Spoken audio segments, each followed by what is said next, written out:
One of the hardest things for moms to understand is that a bad partner or an irresponsible parent isn't always deemed a bad parent in the eyes of the court, such that that person would lose parenting time. Hey, if you're new here, my name is Taylor Wins. I'm a divorce attorney, divorce coach, and a divorced mom of four, helping women navigate high conflict co parenting situations every single day. Now, this video is not about validating bad behavior.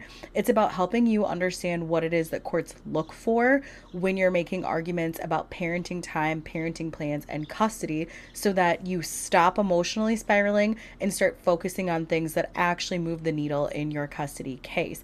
If you need more help with that after this video is over, make sure you drop down to the description. I've linked my ultimate co-parenting mini course in here, which is full of gold about the things that matter in this video.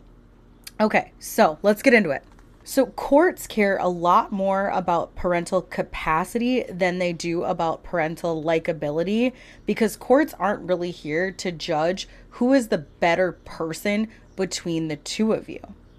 Now, for good, bad, right, or wrong, modern day, the courts are much more interested in maximizing parenting time with both parents. So if you're co-parenting with somebody who's rude, unlikable, irresponsible, doesn't, necessarily tell the truth all the time, isn't hyper consistent, maybe even toxic, they're not going to look at it the same way that you and I are going to look at it, because to us, these character flaws say a lot about how that person is also going to show up and parent.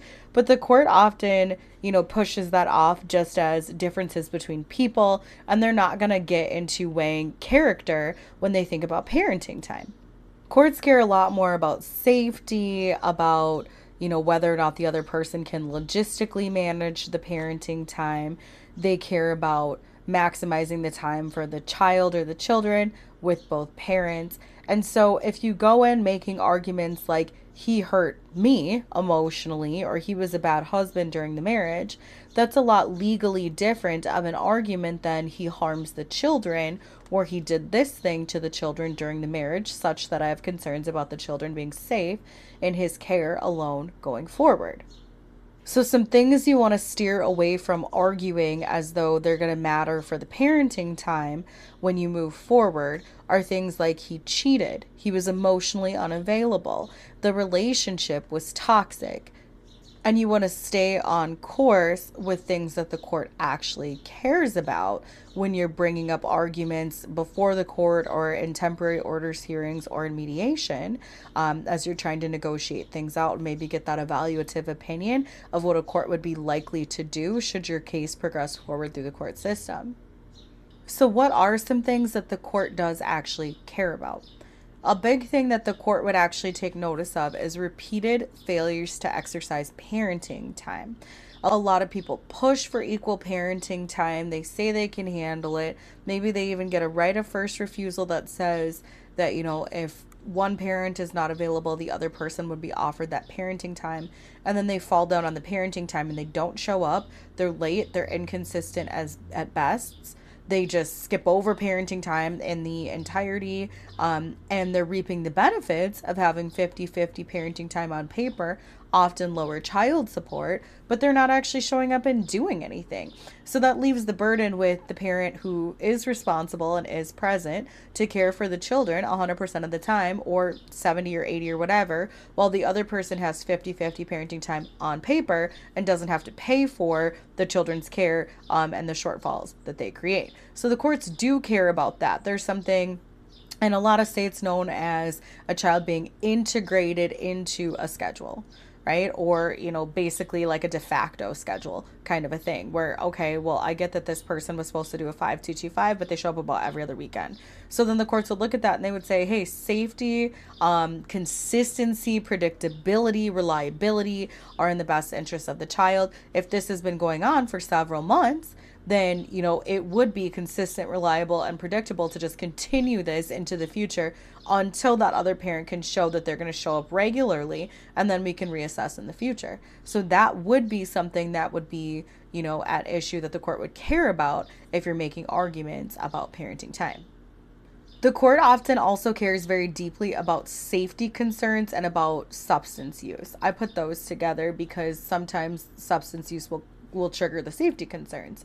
So if you have a parent who is engaged in, very pervasive alcohol use, they're using illicit drugs, they're leaving things around where the children can get them, they are passed out or out partying and leaving the kids at home, they're creating situations where people who are unsavory or unsafe are watching the children because they're not available to do it, the court's going to care about that. That is one that I've seen come up a number of times.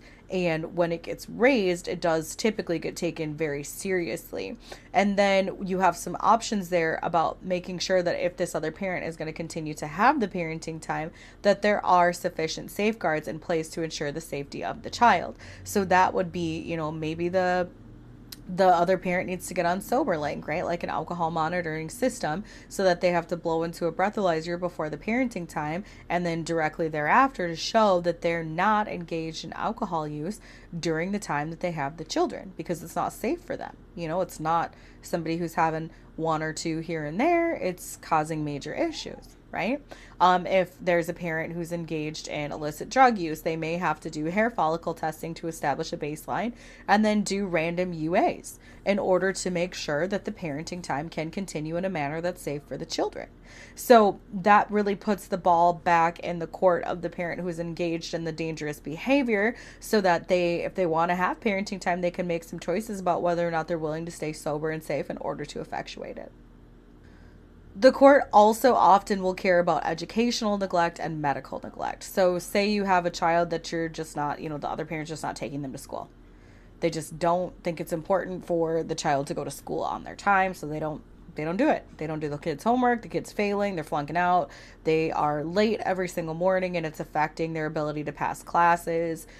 Sometimes those are things that need to be intervened upon. Medical neglect is the same. I've heard of a number of instances where one parent is not administering nebulizers or inhalers. They are not taking care of serious allergy considerations or using medical devices appropriately, such that the child could be seriously harmed or have a serious medical event while in the care of the other parent. And so then we have to look at, is the parenting time safe? And what does the other parent need to do in order to get themselves to a place where they can be compliant so that it can be safe for the child to have parenting time with that parent in that home? Another one is domestic violence. We do not want children put in situations where they're going to either be a witness to domestic violence, because that has its own traumas and its own issues for the child. And we also don't want them to be in a situation or a circumstance where they are the subject of a domestic violence incident. It often also, if you're like going for your first custody determination and your first parenting time determination, if there was domestic violence between you and the other parent, that's often very relevant. The court will recognize that there are some power imbalances there because abuse has occurred, and that may be a reason that you are awarded sole legal custody decision-making capacity. I don't know how you work together with somebody who thinks an appropriate way to exercise some of their feelings is to abuse you. And so the court has, some parameters in a lot of states about how that comes out if domestic violence between the parents has occurred. Same thing if the court catches wind that a parent is maybe using excessive and malicious punishments of a child, abusing a child, hitting a child, stopping the child from having access to the other parent because they're fearful that the child will tell on them for things that they have done. The court will consider that as a factor as to whether or not the parenting time is safe or if some other safeguards need to be put in place. And the last thing that matters is when you are able to highlight specific patterns of behavior that are pervasive, they're consistent, they're predictable, and they're happening over time, right? The court doesn't necessarily care about like a one-off. So if your co-parent missed parenting time one time or exercised right of first refusal one time, the court's not going to care, right? But if they're missing parenting time weekly, the court is going to take much more notice of that. if they are engaged in other behaviors. Maybe they refuse to take the kids to sports and activities, and it is every single time that they have parenting time, the court's going to take notice, right? So the more patterns of behavior that you can show over time that tell a story and give examples of how this has gone in the past and is likely to continue going in the future, that's a lot more powerful than coming to the court with some random one-off. That's why documentation is so important, because if you're documenting things, you don't have to rely on a fuzzy memory. You can show the court with specific dates, times, very detailed descriptions of occurrences, screenshots, text messages, audio and video recordings, what has happened, which is going to bolster the likelihood that they take it seriously, as opposed to you saying, I feel like this happens all the time. Right? So those are things that are important to the court and that the court is actually going to look at and take seriously when you want to talk about what is appropriate as it pertains to parenting time. Now, a great way to lose credibility with the court is to file motions over issues that are very petty. The court doesn't care if your co-parent is toxic. Even sometimes, a lot of these orders have non-disparagement clauses where one parent isn't supposed to talk negatively about the other parent. If you show up in court and the only thing in your motion is he disparages me and I want him to stop, the court isn't even capable of policing that adequately. And so, they may not do anything about it and it's not going to move the needle, but it can make you look fairly litigious if you're bringing motions over issues that are small without, maybe 1, 2, 3 other issues, without patterns, and most importantly, without some sort of way to show that this has a negative, pervasive impact on the child or the children, which is what the court actually cares about. So how do you protect yourself without living in hypervigilance and running back to court all the time? First, stop filing motions to teach him a lesson. We don't file motions for emotional justice. Okay? Motions need to be closely linked to what it is that the court can actually do for you to improve this circumstance or this setting. So if you're going to file a motion, if you're going to go back to mediation, your primary goal should be to tighten the parenting plan instead. Where are there situations that continue to arise that breed chaos and conflict and cause harm to the child or the children?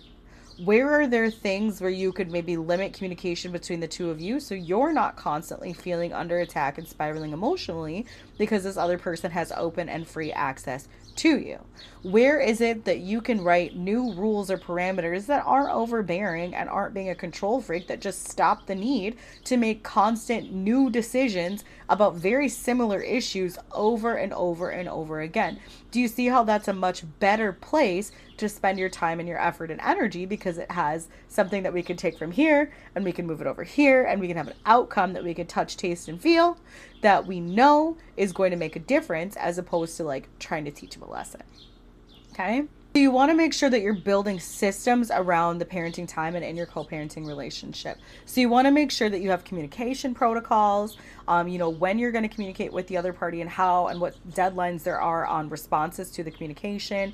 You want to make sure that you know how the other parent is going to communicate with the children when they're off duty, and vice versa. Where is your ability to access, communication with the children when you're off duty, if that's something that you want to do? Maybe you need to establish a right of first refusal and talk about when the right of first refusal has gone too far. So right of first refusal would be if the on-duty parent is unable to care for the children during their parenting time, they must first offer that parenting time back to the other parent, not a girlfriend, not a grandparent, right? Offer it back to the other parent. And then if the other parent, the off-duty parent, is available, they can assume that parenting time and all will be good.